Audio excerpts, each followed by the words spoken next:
the Indigenous Task Force. And that is to help municipalities have better relations and conversations with their First Nations communities.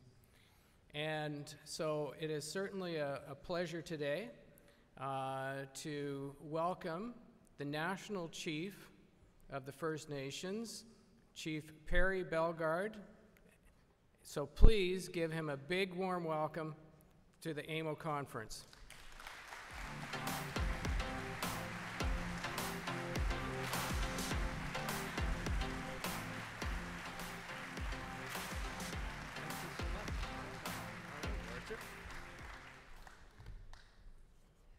Thanks, Jamie. You gave stema, very important. Nista ne naskamon, kena naskum tenwa kakea no temtek no akomagnak. Tapo miase, which is good. I said a little bit in Cree. I'm very happy to be here and acknowledging you all as friends and relatives. It's a good day, Miokiskau. Again, on behalf of our Assembly of First Nations, I'm very pleased and honored to be invited here to share a few thoughts in 15 minutes about some things that impact not only on First Nations people, but everybody, not only across Ontario, but across Canada. And for us, I always start off by our structure. Kind of like, did you know? In Canada, there's 634 First Nations. Over 60 different nations or tribes, different languages, totally different. And then here in Ontario, you have 134 First Nations, different nations and tribes as well. And you're listening to me now as the National Chief for the Assembly of First Nations. But there's other people as well that you should get to know in terms of the structure of Ontario.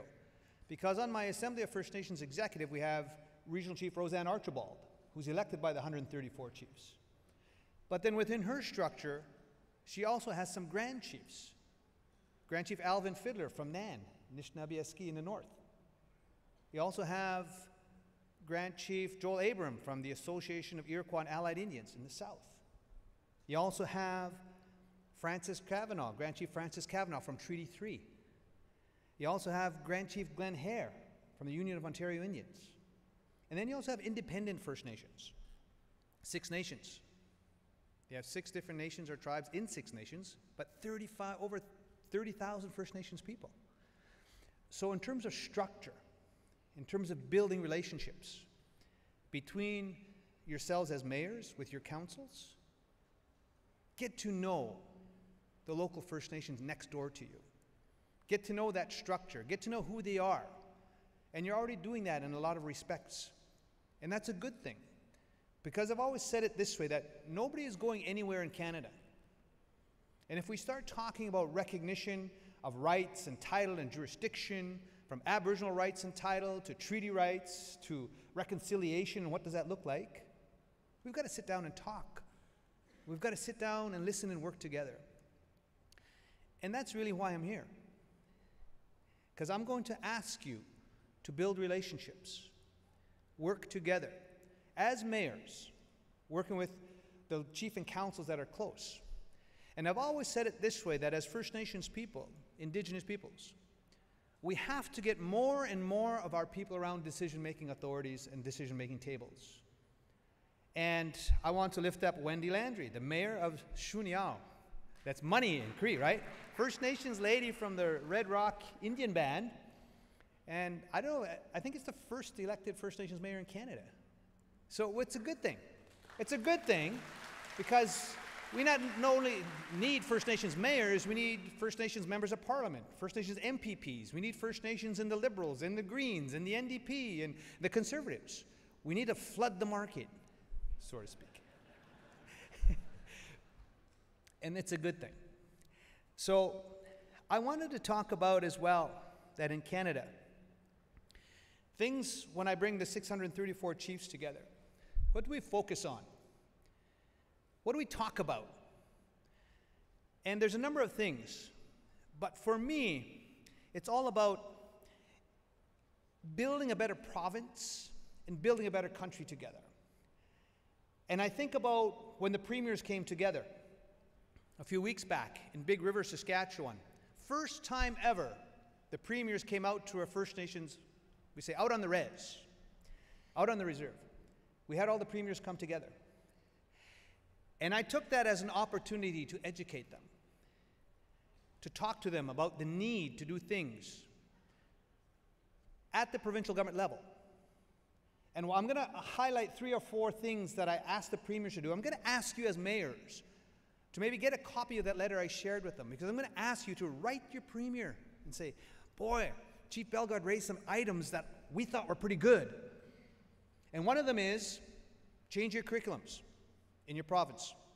Teach about treaty rights and inherent rights and Aboriginal rights, and teach it about the Indian Act and about the residential schools. So teach that, because the provinces control the curriculums, right? Also look at the integration of Indigenous language revitalization. We got C91 passed. That's a federal piece of legislation to revitalize Indigenous languages across Canada, because we know what the residential schools have done to our people. I say we learn from the past. We don't want to live there. And we know it was a genocide of our people. But we had to move beyond that now. And one way of moving beyond the genocide of the residential schools is revitalizing our languages. And we have over 60 because the residential school tried to kill them. And I say it this way, there's a business case. Because studies have shown that when young First Nations men and women are fluent in their language, they're more successful in school. You get better educational outcomes. And therefore, you're more successful in life. So there's your business case. And we've said it in such a way that you can be proud of who you are. Me too, I speak a little Cree. But every now and then I throw out, jak się masz, dużo dobre.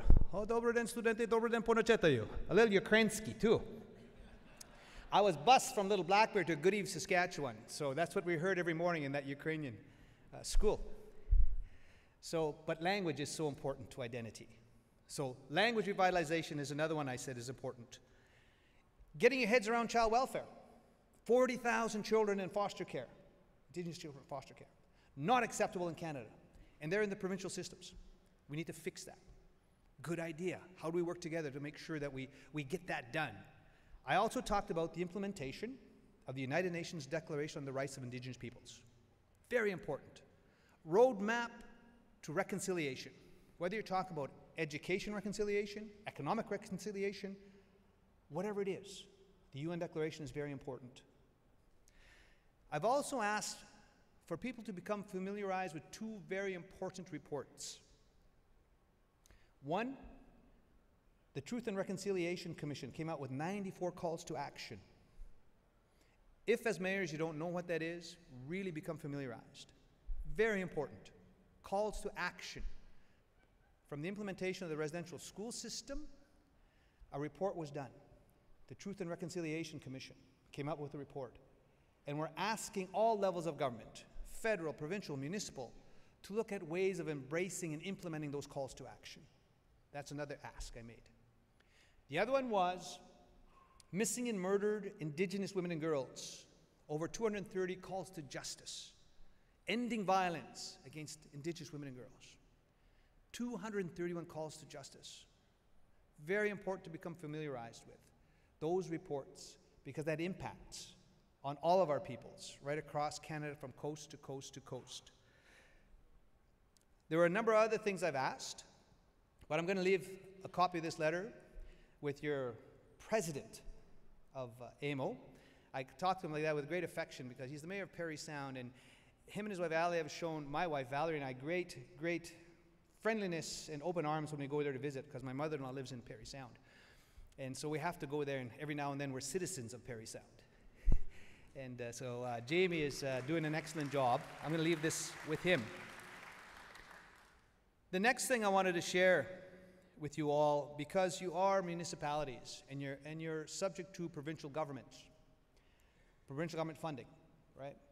And you've heard from Andrea Horvath, you've heard from your Premier Ford, and you see the impacts that can happen through provinces.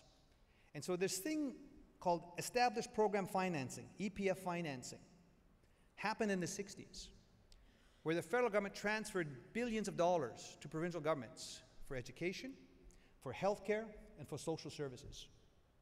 That happened through EPF financing in the 60s.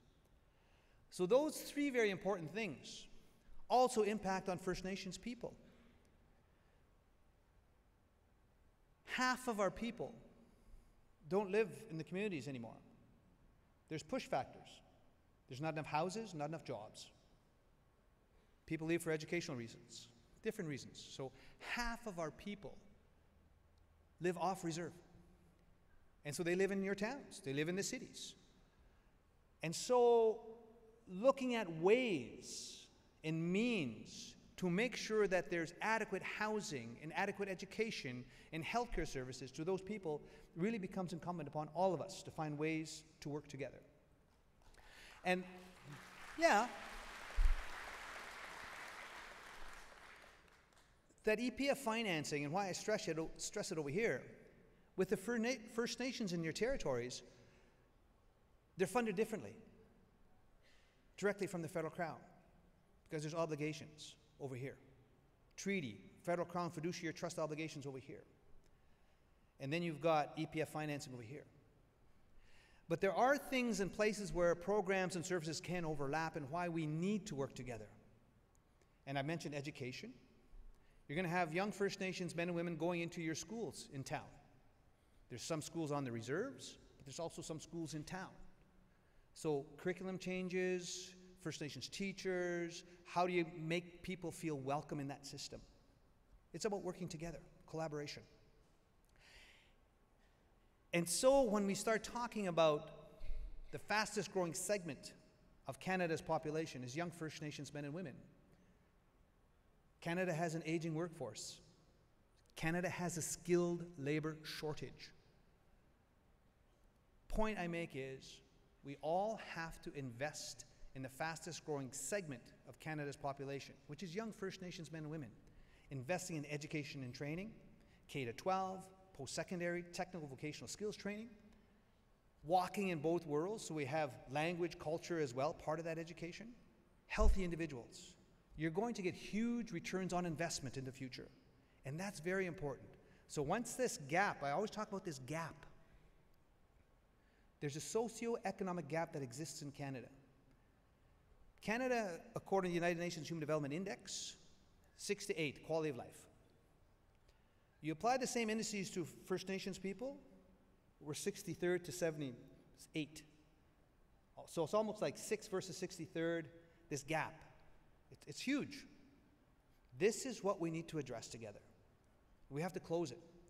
Because once this gap closes, huge positive contributions to Canada's economic growth. Huge positive in billions over 20 years to Canada's overall GDP growth. Because the social costs are coming down. First Nations people are being educated and trained and working. Less drain on the social system, on the healthcare system, on the justice system. Very important to keep closing that gap together. Now, October 21 is coming. Federal election. And here's where I need your help too, because we're trying to influence all the party platforms. And there's a number of issues I'll just highlight quickly. Do I have 5 minutes left? 2 minutes. So, climate change, no question. We have to get our heads around that and start moving quicker to renewable energy. And I lift up Gull Bay. They're solar, 100% solar in Gull Bay, First Nation. They're not going to be using 300,000 liters of diesel. You know, that's huge. You know, so we need more of those microgrids right across Canada. But dealing with climate change is huge for all of us. Then I also say, moving beyond the Indian Act, and what does that mean? Well, the Indian Act is a federal piece of legislation we've had in place since 1876. Controls us. We need to move beyond that. Very important for us.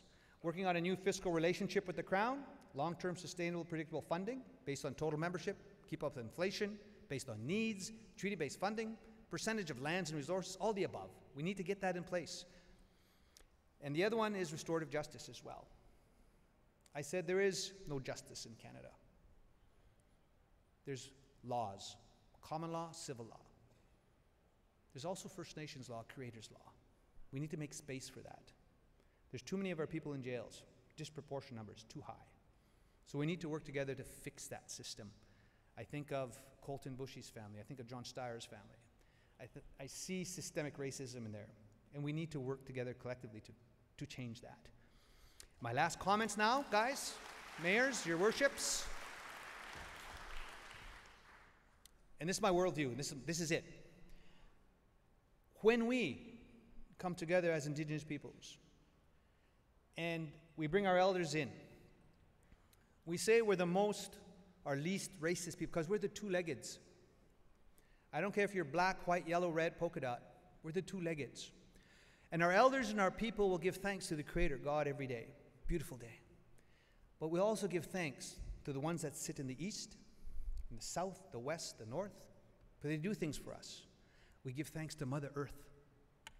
We give thanks to Father Sky, Grandmother Moon, Grandfather Sun, our relatives, the star people. We'll give thanks and acknowledge the four-leggeds. We'll also give thanks and acknowledge the ones that fly, the ones that swim, the ones that crawl. We also give thanks for the ones that bring light, the male plants, the female plants. And then the four grandmother spirits that look after the waters. Rainwater, salt water, fresh water. And that power of women when life comes. What happens? Water breaks. There's a grandmother look after those things. Four of them. And so when you look at that from an Indigenous perspective or an Indigenous worldview, if we can use that worldview locally, regionally, nationally, internationally, we'll get better policy, better legislation, and we will have a future that is ripe for our children, grandchildren, and 7 generations into the future. And so that's what I want to leave you with.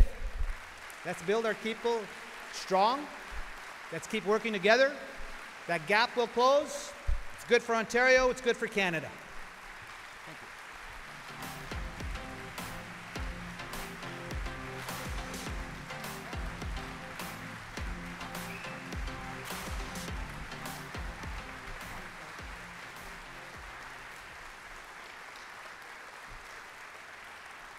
Thank you.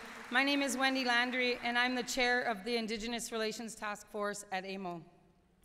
My traditional name is Waskane Makwa, which means lightning bear, and as an Anishinaabe woman elected in municipal politics, I believe that our work is so very important in bringing our communities and our municipalities together.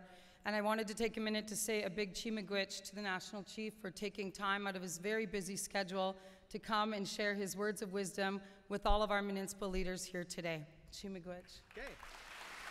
Thank you. Ladies and gentlemen, please welcome